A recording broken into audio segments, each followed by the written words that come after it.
The Pro Crastinators Podcast is, from a business standpoint, something you might call a house of cards. Not just because the front man is likely a pedophile, but also because of poor practice that leaves the entire operation unstable and bound to come crashing down. Now, before I get a million comments telling me how well they're doing on Patreon, I am aware that they're making over $900 per artistic gem. Though, many patrons usually set payments to only be taken once per month, making that number slightly less. But that isn't the point. What I'm going to be doing here is showing you exactly why their business model is unsustainable and doomed to fail long term, even if it proves to be successful over the coming months or potentially even the next few years.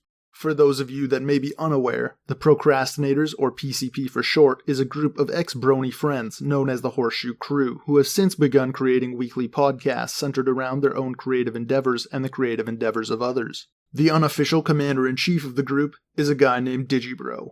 I tried to convince the PCP when I was on that podcast to do a Breaking Bad episode, and I had like 2 or 3 people on board, but then one of the head honchos of the PCP, who decides which episodes are allowed to be made, said, "Oh no, that's a stupid idea. Nobody would like that. Nobody wants to hear us talk about Breaking Bad. No." So I mean, I tried to make a video review of it, but one guy decided that the 3 people who were interested aren't allowed to do it. So, I gave it my best shot. Digi is by far the most famous of all the other PCP members. In fact, he has a subscriber base that dwarfs all the others combined by over 100,000. Digi's claim to fame came from his anime analysis videos, in which he analyzes the work of others in a way that's so profound, he awarded himself the title Creative Genius. A title he maintains, despite the more recent watering down of his analyses by way of adding in unnecessary, repetitive, drawn-out, boring, excessive examples of shows. Nowadays, Digi tends to coast off the reputation he built for himself over a year ago, back when he used to discuss currently airing and highly popular anime, oftentimes advocating for unpopular or contentious ideas and opinions. Recently, in his video 1 Million Ways to Love and Hate Anime, Digi claims that there are over 1 million different ways an anime can succeed or fail, and that changing small elements can lead to drastically different levels of enjoyment. However, instead of elaborating further on this idea, he instead decides to talk solely about background art for the rest of the video, and neglects all other aspects of anime, making the title nothing more than incredibly misleading clickbait. If for some reason you don't believe that this is the case, then I urge you to go and watch the video for yourself. It consists of 45 seconds of introduction, 4 minutes of him talking about background art, and 1 minute of him saying that he is very capable of pointing out distinguishing factors between different anime, without actually doing so. Aren't even all that similar. Sure, they are both ostensibly about kind of the same thing, but the number of differences between them are so vast that it would take me hours to point out every single one of them. Needless to say, the video comes off as pointlessly pretentious and somewhat deceptive. There are several other examples of this, as well as other issues that I have with Digi's videos that I'd be more than happy to point out, but that isn't really what this video is going for. Instead, I'm going to be focusing on the topic of manipulation, as it is somewhat of a character trait that Digi not only possesses, but has admitted to on a few occasions in his videos buried within his multitude of channels and thousands of uploads.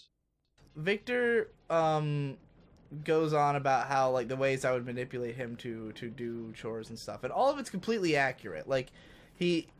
I definitely come off as a dick in his description, and it's all completely true. In which, Digi claimed that he likes to feel like a big brother, someone to whom people look up to and regularly ask for help. In other words, he likes to feel depended upon, and because of this, he will often censor or strawman comments that paint him or his friends in a negative light. This censorship allows his world to exist within a giant bubble, an echo chamber of coddling and reassurance towards people who, because of which, continue to meander in areas they should have long since moved on from. The main source of growth for many members of the PCP is composed almost entirely of trickle-down from Digi's viewer base. These viewers are a select few people who are interested enough to start exploring Digi's friends. Unfortunately for those propped up by Digi's success, this isn't really all that many people, as Digi himself usually struggles to get more than 10% of his After Dark channel subscribers to regularly watch the videos on that channel. He's highly successful as an anime YouTuber.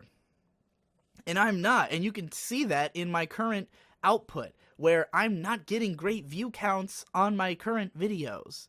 Let's start off by taking a look at Hypocrite, a smaller member of the PCP who, in early October, started the Game Boys podcast on Digi's secondary channel, Digibro After Dark. Hippo has had some mild success with his Hive Swap and Sonic Mania videos from a month or two back, but instead of making more videos talking about Sonic or Hive Swap, Hippo decided to dedicate a full month to making Kirby videos. Now he couldn't have known that they wouldn't have been successful off the bat, but somewhere a couple of videos in, he probably noticed that Kirby wasn't bringing in the views. Unfortunately, instead of dropping the idea and moving on to something more lucrative, he decided to continue on making Kirby videos. And why did he do that?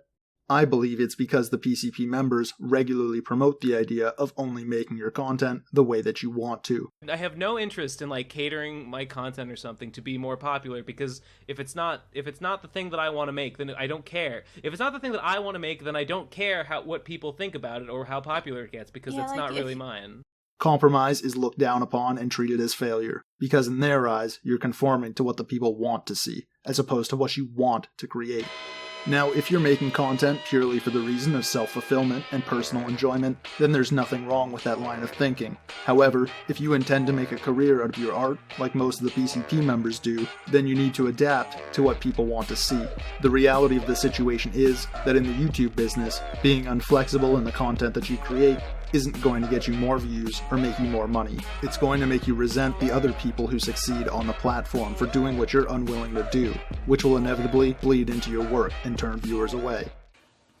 You know, I do have a sizable chip on my shoulder, and I always have had a chip on my shoulder about the fact that I am not more widely known on YouTube, that I'm not more successful, that I'm not, a member of the glorious 100K subscriber club. I might never have 100,000 subscribers. I've never even had 10,000 subscribers. I think most of you will agree that I deserve a lot more recognition than I get. That's not me being arrogant. I mean, it's just a fact. I've been doing this for so long, and I've been doing it for so well, and it's just one of those, random, sad truths of being an artist that I haven't caught on like wildfire the way other channels and other creators have been lucky enough to do. This can quickly become a vicious cycle, one that may lead to scenarios in which a person can no longer handle the internet and can only see themselves as a righteous victim. Case in point, Endless Jess. But ultimately, I didn't want to do anything unless Jesse said he wanted it to resolve, because I thought Jesse has always been saying the PCP was a mistake. He's had a lot of problems with the group in the past, and he has problems with the internet in general. I thought it would be healthiest for Jesse to leave the internet. The trick to avoiding this outcome is something as simple as compromise. I don't think it's unlikely that Hypocrite enjoys games in the Mario franchise, as do so many others. Imagine if instead of Kirby Month, Hippo decided to make Mario Month leading up to a review of Mario Odyssey, a game that was being hyped up for several months. I don't have a single doubt in my mind that he could have tackled the Mario franchise in a way that would have brought in thousands of new subscribers. And a review of the new Mario Odyssey in Hippo's unique style, shortly after the release date, would have blown up and easily surpassed his biggest video based off the game's name recognition alone. My point being that you can still make content that's both creatively satisfying and that will appeal to a larger audience. Am I immune from criticism? No, I fucked up. Well, I don't make Nate, I don't want your fucking criticism!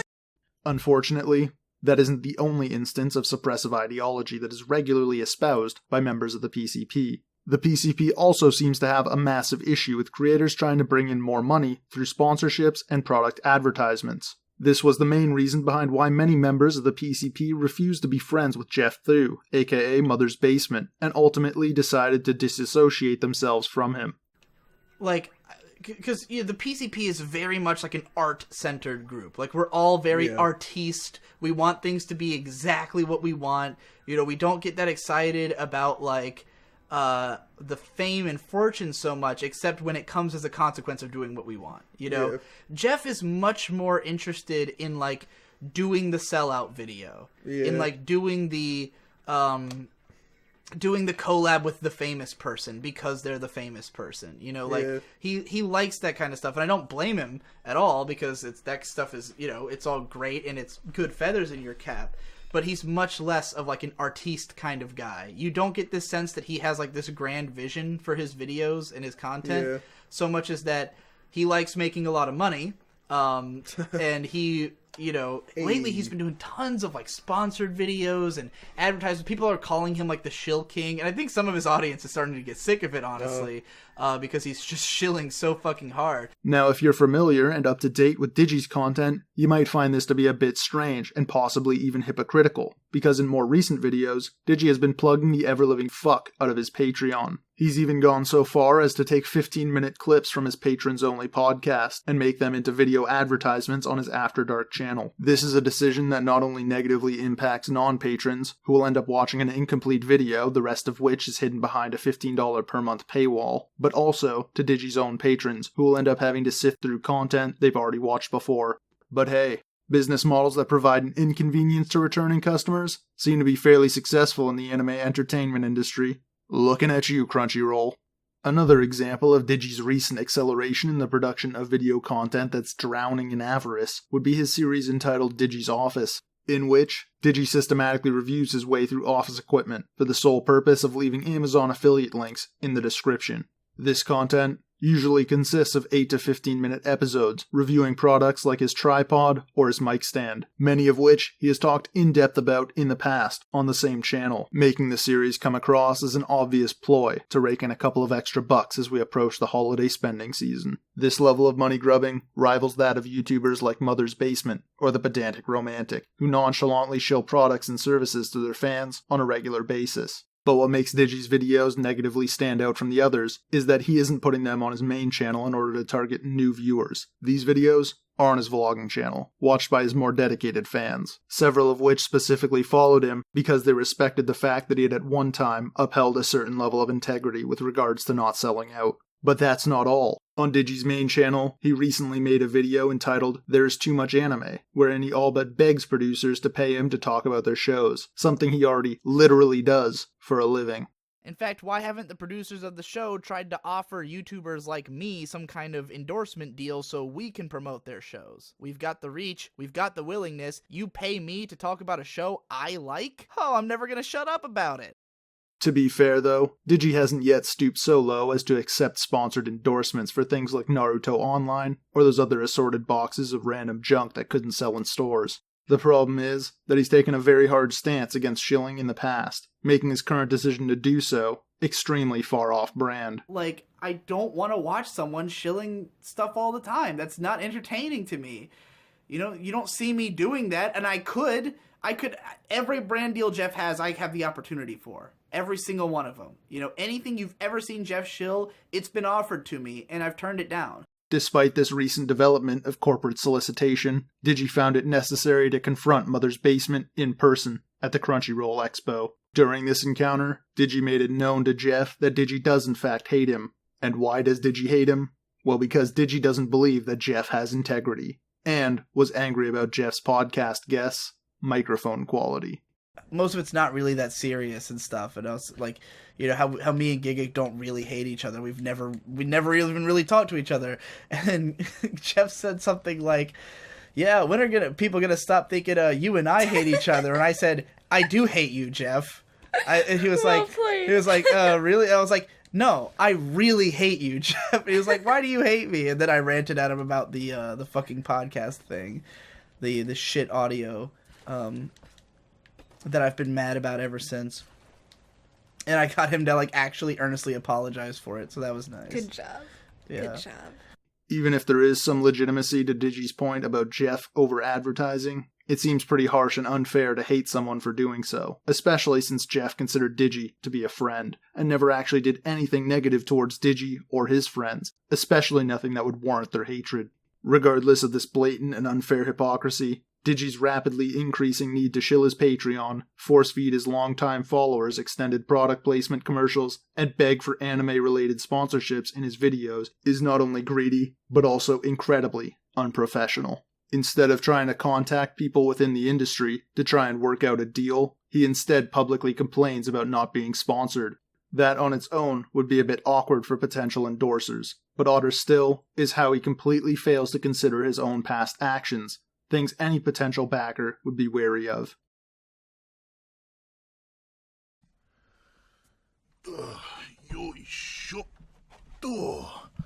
Hello everybody. I am the Hentai Samurai, and today is the first episode of my new series, Pornarsis. Here I will be analyzing the very best of Japan pornography. Today's subject is Don't Touch Me. Very good 10 out of 10 porno manga. For example, Digi, despite being affiliated with Crunchyroll, openly talks about other free streaming services. He often points out the ways in which the free illegal services are better and openly criticizes Crunchyroll for being inferior. He does all this while trumpeting his reasons for preferring and using sites like Kiss Anime, which are infamous for piracy. But to some extent, I have to wonder about the benefits of even doing things that way. I'm wondering who it even rewards to watch anime legally and to pay money for it. What are you getting out of it as a viewer? What are you actually throwing your money down for? So for me, all that really matters is that the show is of watchable quality, has subtitles at all that aren't in horribly broken English, and is available. So 99% of the time when I want to watch a show, what I do is I open Google and I type watch the name of the show. For instance, Watch Made in Abyss. Now if I type Watch Made in Abyss and the first result is Crunchyroll, I'm going to click on Crunchyroll and I'm going to watch it right there. If I type that in and the first result is Kiss Anime and there's nothing else on the page that looks official, I'm going to watch it on Kiss Anime. Why? Because Kiss Anime is providing the service that I actually want. I want it to be available, I want it to be in halfway decent quality, and I want there to be readable subtitles. That's all I want. On top of that, Digi also has a history of knowingly promoting bootlegged and unofficial anime merchandise for sites like AnimeDakimakurapillow.com. I got a Dakimakura cover for free as an endorsement from AnimeDakimakurapillow.com, and they wanted me to make a video about it, which is pretty great.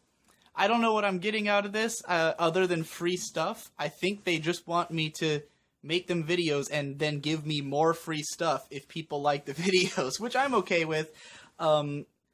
This company is a website that sells shitloads of Dakimakura. They've just got tons and tons from all kinds of different shows, every character imaginable.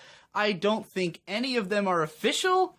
A lot of them are very racy. You can get some outright pornographic Dakimakuras from this site of characters like Sakura from Cardcaptor Sakura, or anyone you ever dreamed of, essentially. So, like, This is it's a fun way for me to get a bunch of cool pillowcases, you know, like that, that I wouldn't pay for because they're not even legal fucking, you know, like, they're not making any money for the people who made the shows. I don't know about you, but if I were trying to promote my own hypothetical anime, someone with Digibro's reputation would be pretty low on the list of people I'd be contacting. But I digress. Back to the topic of self-promotion. There are a few possible reasons for Digi's recently increased interest in doing so. Considering he just moved to Rochester, New York in the past few months, he could be hurting for money because of the cost of living. But when you check the rent for townhouses in Rochester, you find that the more expensive ones are around $1,400 per month, with others being as low as $600 per month. Let's assume Digi is living it up in the top of the line $1,400 per month place, all inclusive. Let's also assume his Patreon brought in $4,000 per month before he started shilling, just to be as fair as possible. After income taxes, Patreon's cut, and rent, Digi would still be bringing in well over $2,200 per month. Take off $1,300 per month for Devu's salary, then take off another $300 for food, since Digi likes to eat out. Take off another $100 for internet and phone bills, and then another $100 for gas money. This would still leave him with a comfortable $400 per month. And that's assuming he's paying Devu over minimum wage, is living lavishly, and is unaware of business-related tax cuts that can be filed for business-related expenses. Oh, and this doesn't include his ad revenue from videos, donations from live streams, or any other money earned from sponsorships or affiliate programs. Needless to say, I don't think Digi is struggling to get by on his current earnings. That said, I don't think that you should hold anything against him or anyone else for wanting to get ahead in life. But that still leaves the question standing. What made him decide to start getting ahead now? Well, the answer might be as simple as this. Digi moved in with his girlfriend, Amanda Morris, aka May, who both works and goes to school. This leaves her less time to hang out with Digi all day, and more importantly, makes her less dependent upon him. Digi has stated in the past that he likes to feel like he's needed and depended upon. So take that knowledge and factor in Digi's manipulative streak. Then, it becomes obvious enough that I don't even really need this clip from Digi's Finish or Fail episode 10, in which he awkwardly admits his intentions. I mean, there's aspects of, guy, like, kind of an unhealthy, like, undercurrent in their relationship. But that's what I love about it. But yeah, but it's realistic. Like, that stuff does happen. I like the unhealthiness of it and how much of a manipulative asshole he is. Because, like, people in general, like, mental illnesses and stuff exist. Yeah. Like, not every relationship is going to be picture perfect and, like, innocent and sweet. And that's like, true. I think it's kind of a cool take on. I guess it's funny to me because I can easily see myself doing that. Like, you know me. You know that I will, like, logic my way into whatever I want. Like, I will sit there and, oh, baby, you know, if you quit your job and hang out with me all the time, like, this, and this benefits, and, like, oh, this is what, I know this is what you really want. Like, I know, like, I can tell what you want more than you can. You're lying to yourself. I know what the truth is. You know, like, that's this character. And also me. This clip gives the viewer a brief insight into Digi's ideal future regarding his relationship with May, and in doing so, reveals his motivation for the recently prevalent Patreon promotions strewn throughout his content. There's no shame in wanting to support the person or people you care about, but what Digi's hinting at in this video is a relationship in which one person is entirely dependent on the other. These sorts of relationships, while fulfilling for consenting parties, can quickly become very dangerous for the dependent person in the relationship. Imagine giving up your job and your education, only to realize a year or so down the line that the relationship you're in isn't working for you, for whatever reason. At that point, you're no longer in a relationship. You're trapped, with no way to support yourself should you ever want to leave. Getting caught in a dependent relationship, kicking and screaming, is a common theme amongst many of the PCP members. Several of them are heavily reliant on the YouTube platform, a platform that is younger than their average viewer and that has been hemorrhaging money since its inception. Even more so now, due to the semi-recent adpocalypse, in which several large corporate advertisers decided to go their separate ways. In addition to being dependent on YouTube, many of the PCP members are also heavily reliant on Patreon as their main source of income. A company that is less than 5 years old, and just recently announced it will no longer be supporting a wide array of content regarding nude or pornographic drawings or imagery. This type of content had previously been thriving on the platform, and is currently being removed at a swift pace. Should there come a time where Patreon decides that they no longer wish to affiliate with content that some of the members of the PCP create, or even PCP members themselves, it would financially devastate many of them. Luckily, some of them do have jobs that they can fall back on, though many are eager to abandon said jobs in order to pursue endeavors in volatile and risky environments known for being rife with failure. One of the worst instances of dependency comes in the form of Devu. Back in early to mid-2016, Devu made the choice to cease content production on his own channel, and began his work as a full-time editor for Digi's main channel. Because of this, Devu not only needs YouTube and Patreon to succeed, but he's also heavily reliant on Digi both being monetarily successful and giving him work. Most of these are long-term issues, but the last point just might be something that Devu needs to watch out for. So at this point, it's a fucking activism channel, maybe even a charity channel. You know, not to say that people don't still love those. Like, my patrons still love the main channel videos, but, you know, I really do wonder if I stopped making them, how much my Patreon would actually dip.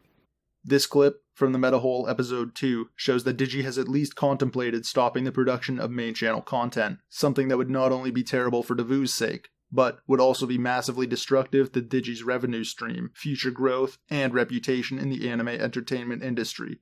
Digi likely already knows this, based off his concerns mentioned in the video. Given this information, it could be entirely possible that Digi is trying to build up a nest egg for a scenario in which he needs some serious cash to cushion his Patreon's pavement-busting nosedive into inevitable irrelevancy. If this is the case, and a scenario like this ever does happen, it would leave Devu without work, putting him in a position where he would need to find a job in order to support himself. Now, we're already well aware that Digi isn't beyond threatening to abandon his friends via an ultimatum, as shown in this clip where he threatens to leave the PCP if Monkey isn't kicked. I am uncomfortable as a member of the PCP. I even threatened at one point that if we don't kick Monkey, I'll leave too. After watching that, it makes you wonder if there was any other form of behind-the-scenes manipulation going on. I only bring this up because we know that Devu voted for Jess to stay in, but if you were a fan of the PCP for a while, then you might also be aware that Devu and Jess have never really seen eye to eye. Well, as long as we're clarifying previous things we've said, and as long as we're airing our grievances with each other, I want to go back to the yellow thing for just a minute. I'd rather you go back to the hope Alright, stuff. I've muted Jesse. No, so because now what are we gonna? What's the next Devu, topic? you muting me doesn't have anything to do. How with... does you muting Jesse affect it doesn't the really rest help of us? the rest of us. Go on, Jesse. Go on. I still hear Oh, Jesse. really? Oh, you can only mute someone for yourself? I didn't know that's how that worked. Yeah, you dumbass, you fucking idiot. Jesse, go on. No, Finish hold your on, point, Wait Jesse. a minute. No, don't finish your point. I want to hear what. What makes you think that you get to have authority over who mutes Jesse anyway? First of all, Yeah, that's that a you good think point. that you can do that is stupid, and that No, you think I have you have a the right to perfectly do rational that reason is for thinking that, alright? There's two reasons. First of all, when I muted you a second ago, Jesus. there was a mute symbol next to you that's identical to what it looks like if someone mutes themselves. Second of all, I gave everyone here like absolute moderator admin powers, and I'm the one who owns the chat. Oh, I Not guess you me. never accepted them. Well, Okay, And stop you can- trying to I can change the delete. subject. We're Hey, talking shut about up! Let yellow me here, defend okay? myself. You ripped on me for not knowing, and Okay, now I'm going to all tell you right. why. Finish. I can delete anyone's Jesus, comments. just We can all fucking delete jack one your another's dick. sentences. Just fucking sit there. Shut and up, jack Jesse! it. Why don't I'm you? going to tell you, I can Just fucking delete sit anyone's there messages, and anyone can. So I thought it seemed very likely that I could mute someone else. okay, Devu, you make that's fine. Devu, we weren't It's a fine bashing on point. you for Jesse for was! thinking you could do that. Jesse It's the was! fact that Jesse you- was. I'm not saying that Digi outright told Devu to vote Monkey out, though that isn't out of the question. What I am saying is that if I were Devu and my main source of income rode on the back of Digi, I'd toe the damn line for fear of losing my job as punitive collateral damage. While I'm still on the topic of Monkey being kicked, let's dive into how that in itself was one of the worst moves the PCP could have possibly made, assuming that their true goal was to grow into a larger brand and become a more viable source of income for its members. But the PCP is changing a lot right now. The PCP is growing rapidly. It's gaining more and more subscribers. It's gaining more and more Patreon revenue, and it's becoming more of a career for the people involved with it. For some reason, the PCP members didn't bother looking into where that growth was coming from. From every standpoint, if someone had to go, obviously it's the guy who's less good for the show. From a business standpoint, I don't really see the logic behind keeping Jess over Mumkey. Apparently, being hard to work with, being incapable of handling YouTube comments, and being slower to release pre-recorded fan-funded videos than Feminist Frequency is worth more than the fastest growing member in the group. If there's one good thing about this, it's that Digi isn't dependent on the PCP income, so Mumkey's share will end up getting split among the other members of the PCP who need it more. With it. And it's a very important thing for some of the members, because not everybody in the PCP is as successful as I am. I don't need the PCP, which is why I'm not on it that much. And we've started limiting it to 5 people, and everybody who wants to be on is on because, you know, it makes them a decent paycheck. Oh, actually, it looks like he's been on every single episode of the podcast since Mumkey was kicked. On the bright side, at least Endless Jess is back on the show to make some highly esteemed content. Oh, wait, it's been almost 2 months without Mumkey, and Endless Jess still hasn't been on a single episode. At least their genius business decision didn't negatively impact their channel's growth. Oof. Thankfully, they have some quality, great value merch like these $50 throw pillows and $15 coffee mugs to fall back on. It's not like you can buy a full set for that price or anything. And who could forget those $40 bootleg t-shirts using a manga character that they don't own the rights to? Fucking genius. With such poor executive decisions, counterproductive ideologies, and an openly manipulative, megalomaniacal hypocrite as the dictating thought leader of the group, is it any wonder that numbers are down across the board?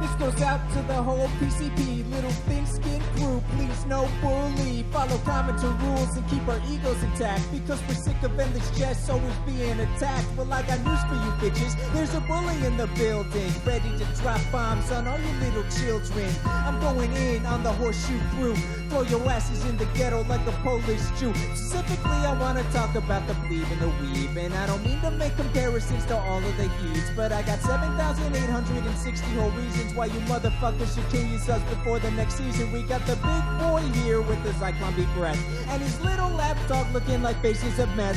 Daddy Digimonkeys fans are always bullying me. That's okay, little Jess, we'll just ban him from the PCP. I got big fucking plans for the PCP. We're all gonna move to the same city. How the fuck you gonna have Jesse away from Monstity when